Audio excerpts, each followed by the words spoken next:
Нулевой цикл преодолен. По зданию можно определить масштаб будущей школы. Большая часть рабочих занята кладкой стен. Остальные бригады занимаются прокладкой внутренних коммуникаций, отделкой кафелем и штукатуркой. Словом, здесь царит рабочая атмосфера. Сделаны все эти строительные комплексные работы, перегородок, стен.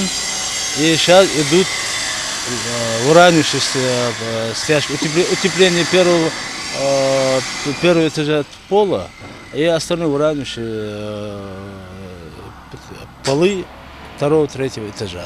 Сделана еще как крыша, мягкая кровля.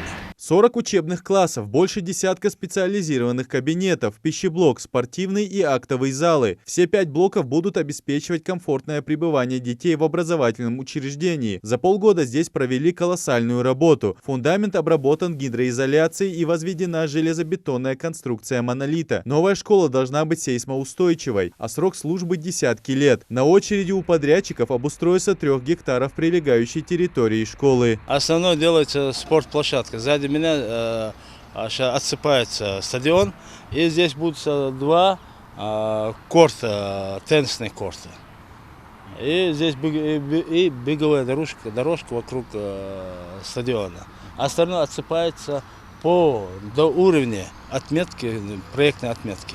И проездная часть будет сзади и спередная часть. Но как такое, массовое благоустройство еще не начато. Основное начато вот этот стадион. За процессом следит комиссия. Она проверяет качество выполняемых строительных работ, чтобы подрядчик не нарушал срок сдачи. Нарекания бывают, но они сразу же выполняют своевременно, устраняются замечания. Но мелкие, серьезных таких мы не допускаем ошибок. Строительный материал строго отслеживается, чтобы пришедший материал, допустим, утеплитель, чтобы соответствовал по проекту, чтобы был паспорт, вся документация прилагается. По графику выполнения работ мы успеваем.